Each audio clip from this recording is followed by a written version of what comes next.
जो चैप्टर हम कर रहे हैं वो उतना स्कोर रखता भी है नीट में या नहीं। एक्चुअली में सबसे ज्यादा स्कोरिंग चैप्टर्स कौन से हैं फिजिक्स में भी, केमिस्ट्री में भी, बायो में भी, जब रिवाइज करने के बाद उनको प्रायोरिटी पे रखो, इसलिए इंपॉर्टेंट चैप्टर्स बता रही हूँ। सेमीकंडक्टर के तो क्वेश्चंस फिक्स्ड है। सोल्यूशन और केमिकल काइनेटिक्स जो कि 12th क्लास की फिजिकल केमिस्ट्री का हिस्सा है, बहुत इंपॉर्टेंट है। सेल साइकिल वाला, cell the unit of life और बायोमोलिक्यूल, जो 3 चैप्टर्स है बहुत इंपॉर्टेंट है और छोटे से चैप्टर है, जल्दी खत्म हो जाएगा, तो रिविजन में इनको प्रायोरिटी पे रखना, ठीक है। नीट 5 मई 2024 को होने वाला है और एक फिर से ऐसा एग्जाम जहां पर 21 लाख बच्चे हर साल बैठते हैं, जिनमें से सिलेक्शन मात्र 50,000 बच्चों का होता है गवर्नमेंट मेडिकल सीट्स। तो आई नो नीट का दिनांक सुनते ही आप सबकी जो हार्ट बीट है वो बढ़ जाती है, बट क्या करिए, टाइम हर एस्पिरेंट की लाइफ में आता है। मैं भी इस फेज से गुजर चुकी हूँ और अभी ऑफकोर्स लाइफ काफी बेटर है। तो एक बेटर लाइफ जीने के लिए ऑफकोर्स आपको वो कठिनाई वाले फेज से तो जाना ही पड़ेगा और ये हर किसी के लाइफ के रास्ते में ये फेज आता है। सभी ने फेस किया है जो अभी मेडिकल कॉलेज में है और आप भी डेफिनेटली जाने वाले हो, तो आपको भी वही बहुत सक्सेसफुली फेस करना है।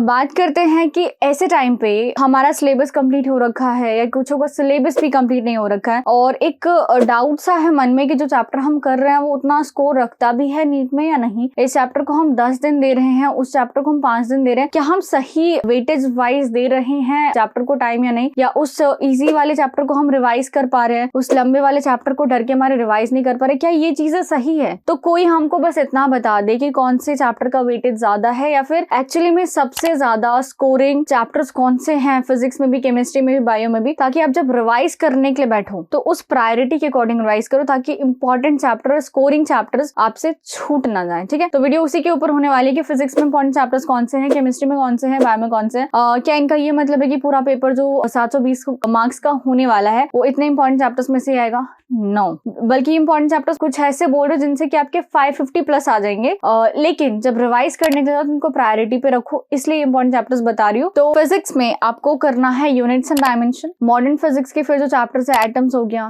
न्यूक्लियाई हो गया, रेडियो एक्टिविटी वाले क्वेश्चन, ये सारे। थर्मल फिजिक्स इंपॉर्टेंट है, थर्मल फिजिक्स में भी आपको पता है 2 चैप्टर्स आते हैं। देन करंट इलेक्ट्रिसिटी वाला chapter, semi conductor, again semi conductor के तो क्वेश्चन फिक्स्ड है कि 3 से 4 क्वेश्चन आते हैं और सेम उसी पैटर्न पे आता है। एक बार PYQ जरूर विजिट करना है इस चैप्टर में। बाकी रे ऑप्टिक्स और वेव ऑप्टिक्स इंपॉर्टेंट है, one of the most important chapters. और इलेक्ट्रोस्टैटिक और ग्रेविटेशन के दोनों कंबाइन किया कि दोनों के जो फॉर्मूलाज है बहुत ज्यादा मैच करते हैं। बात करते हैं केमिस्ट्री में, तो केमिस्ट्री में chemical bonding, coordination compounds, chemical bonding से 3 से 4 क्वेश्चन आता है, कोऑर्डिनेशन कंपाउंड से भी 2 से 3 क्वेश्चन फॉर श्योर आता है। GOC हाइड्रोकार्बन कंबाइन कर दे तो 3-4 क्वेश्चन अगेन, और GOC का स्पेशली तो बहुत यूज है और भी सारे ऑर्गेनिक के फॉर्मूले के बेसिक्स बनाने के लिए या फॉर्मूले को डिराइव करने के लिए। बाकी सोल्यूशन और केमिकल काइनेटिक्स जो कि 12th क्लास की फिजिकल केमिस्ट्री का हिस्सा है, बहुत इंपॉर्टेंट है। और 12th क्लास की फिजिकल केमिस्ट्री में वैसे 2-3 चैप्टर्स ही बचे हुए हैं, जिनमें से सोल्यूशन और केमिकल काइनेटिक्स बहुत ज्यादा वेटेज रखता है। 12th की ऑर्गेनिक केमिस्ट्री का नेमिंग रिएक्शन जरूर कर लेना, एटॉमिक स्ट्रक्चर, देन इक्विलिब्रियम और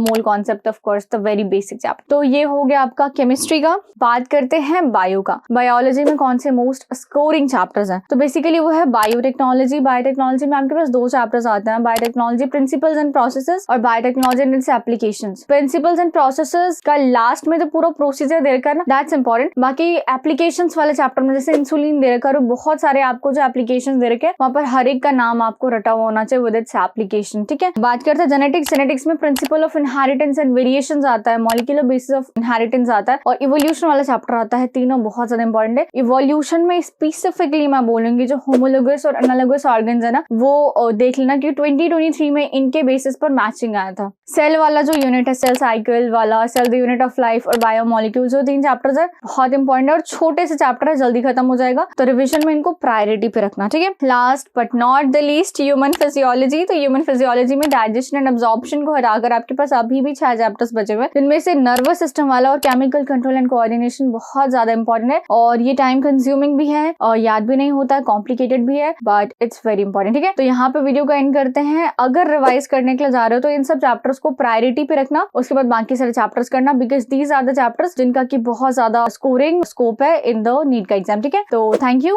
बाय।